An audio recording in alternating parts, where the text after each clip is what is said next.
Baik, sekarang kita lanjutkan ke contoh soal dari balok statis tak tentu. Kali ini kita akan menggunakan metode gaya atau Gauss method menganalisisnya. Nah, kita lihat contoh, kita diminta menghitung reaksi tumpuan dari masing-masing tumpuan pada struktur balok tersebut. Kemudian kita lihat balok ini ada dua segmen, yaitu segmen AB dari A sampai ke B. Dia punya inersia sebesar 120 dikali 10 pangkat 6 mm pangkat 4. Kemudian inersia dari B ke C besarnya 80 kali 10 pangkat 6 mm pangkat 4. Nah, selain itu kita juga diminta untuk menghitung ataupun menggambarkan diagram gaya lintang dan momen lentur dari balok tersebut. Nah, kita lihat terlebih dahulu balok tersebut. Kita lihat di sisi A, di titik A ada tumpuan jepit. Maka kita bisa tentukan ada 3 reaksi di sini untuk tumpuan jepit.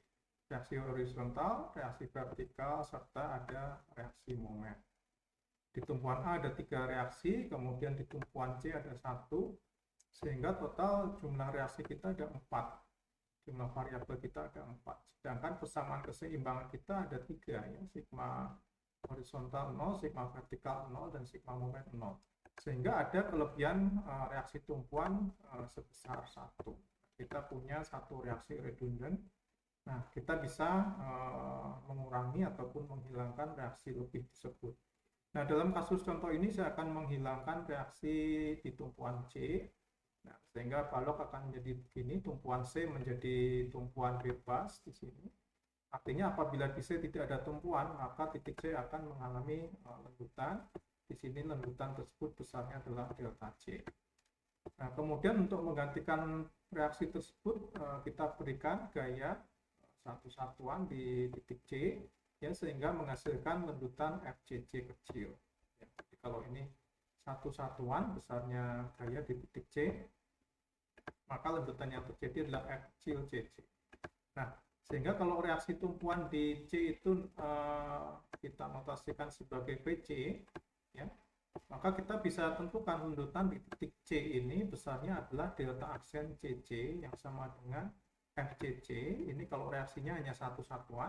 Kalau reaksinya sebesar PC, maka lendutannya total kita kalikan dengan PC dikali FCC. Nah, berdasarkan hubungan ini, maka kita bisa menyusun persamaan kompatibilitas, yaitu delta C ditambah delta aksen CC, ini harus sama dengan 0, karena pada kenyataannya titik C tidak berpindah tempat, dia tetap di situ karena ada tumpuan rho. Nah, selanjutnya kita analisis, ini adalah struktur realnya, ini adalah struktur virtualnya. Kita lihat satu persatu, ini struktur real akibat beban rata, ini struktur virtual. Nah, di struktur realnya kita lihat beban yang bekerja adalah beban merata 60 kN per meter sepanjang 3 meter, maka kita bisa ambil atau kita bisa gantikan dengan satu gaya pengganti besarnya 180 kN. Nah, sehingga kita bisa menghitung reaksi tumpuan di A, gaya pengganti arahnya ke bawah, ya, maka reaksi tumpuan di A ke atas besar 180, ya, sama besar. Kemudian gaya 180 tadi menimbulkan momen, ya, terhadap titik A berarah positif, sehingga titik A harus memberikan momen lawan, ya, yang besarnya sama dengan 180 dikali jarak dari resultan gaya tadi ke titik A, dikali 1,5, 180 dikali 1,5 kita dapatkan 270. Nah, demikian reaksi tumpuan di A sudah kita dapat. Kita lihat yang virtualnya, ada beban 1 di ujung C, maka reaksinya cukup mudah. Ini reaksinya akan 1 ke atas, ya, mengimbangi satu satuan itu. Kemudian momen di A itu timbul akibat gaya 1 tadi membuat momen searah jarum jam, sehingga harus kita lawan dengan momen di A yang arahnya berlawanan jarum jam, sehingga saling menyadap.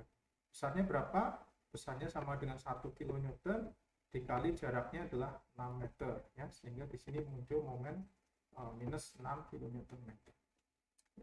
Nah, setelah kita mendapatkan seluruh reaksi tumpuannya, maka sekarang kita mulai potong segmennya. Jadi kita potong segmen AB, kita buat potongan di sini. ke bawah juga sama begini. Kemudian segmen BC juga kita potong baik balok real maupun balok virtual. Untuk segmen 1 kita tinjau dari kiri ke kanan, untuk segmen 2 untuk memudahkan kita tinjau dari kanan ke kiri. Nah, untuk segmen 1 maka momen di potongan 1 maka muncul momen 270 negatif ya, ini 270 negatif. Kemudian ada beban 100, ada reaksi tumpuan 180 dikali dengan X1 ya, momennya ke potongan jadi positif 180 dikali X1. Kemudian ada sepenggal kecil beban merata di sini. Beban merata ini besarnya adalah 60 dikali X1. Jadi ini asalnya adalah ini negatif karena arah beban merata ke potongan tadi membentuk momen perlawanan jarum jam. Jadi ini asalnya adalah minus 60 dikali panjang segmennya adalah X1. Kemudian jarak dari 60 dikali X1 itu ke potongan adalah X1 per 2. Sehingga momen di potongan 1 di suku terakhir akan menjadi minus 30 X1. Oke, momen di potongan 2 kita tinjau dari kanan ke kiri, kosong, tidak ada gaya di sini, maka M2 besar kita sama dengan 0. Nah, lalu kita tinjau yang virtualnya, sama potongan 1 akan timbul momen minus 6, ya, reaksi tumpuan minus ini. Minus, kemudian beban satu satuan itu membuat momen searah jarum jam ya, sehingga plus 1 dikali X1. 1 adalah jarak dari titik A ke potongan. Untuk momen kecil 2 dari titik C ke potongan ya, dia akan membuat momen positif harusnya, tapi karena ada tinjau dari sebaliknya kita negatifkan ya. Negatif 1 dikali X2. Nah, ini kita sudah punya persamaan untuk balok real dan balok virtualnya. Kita hitung delta C. Delta C kalau kita lihat kembali di awal, delta C adalah ini akibat beban real, FCC adalah akibat beban virtual satu satuan. Nah, delta C kita bisa hitung dengan integral M besar M kecil ya. M1 besar dipasangkan dengan M1 kecil, M2 besar dengan M2 kecil. Kita lihat M1 besar apa? Ini M1 besar kita pasangkan dengan M1 kecil, M2 besar kita pasangkan dengan M2 kecil. Nah, kita lihat M2 besar di sini adalah sama dengan 0, sehingga suku ini akan kita hilangkan ya, kita tidak perlu meninjau suku. Kita substitusi M besar 1, M kecil 1 kita kalikan jadi seperti ini. Setelah kita kalikan kita lakukan integral. Di integral kita masukkan batas integrasinya dari 0 sampai ke 3. Kenapa 3? Karena panjang batang 1 itu sama dengan 3 meter. Nah, kita masukkan batas integrasi, kita bagi dengan I-nya, maka kita dapatkan delta C sebesar FCC hampir sama, kita kalikan M kecil dengan M kecil 1 dengan 1, M2 kecil dengan M2 kecil, kita integral. Hasilnya maka kita dapatkan. Nah, agar lebih mudah kita transformasi IBC menjadi IAB. Jadi karena IBC itu sama dengan 2/3-nya IAB, kita lihat dari soal. IBC itu 80, itu adalah 2/3-nya dari 120 ya. Kita substitusi IBC menjadi 2/3 sehingga persamaan ini sekarang akan menjadi 153 per 2E. Nah, sekarang kita sudah punya delta C, kita sudah punya FCC, kita sudah punya persamaan kompatibilitas ini adalah persamaan kompatibilitas kita substitusikan delta C dengan FCC dikali reaksi tumbuhan DJ. Nah, sehingga kita dapatkan PC-nya minus 183. Apa artinya minus? Artinya adalah bahwa PC ini berlawanan dengan asumsi awal yang kita berikan. Di asumsi awal kita PC-nya ke bawah. Ya. PC kita asumsinya ke bawah. Jadi artinya nilai PC harusnya arahnya ke atas. Nah, setelah itu kita gunakan keseimbangan gaya. Sigma P0, sigma momen A0, maka kita dapatkan PA dan M. Jadi tadi penjelasannya bahwa ini sudah kita dapat ya dari persamaan kompatibilitas. Nah, ini yang kita hitung dari sigma V0, sigma momen A.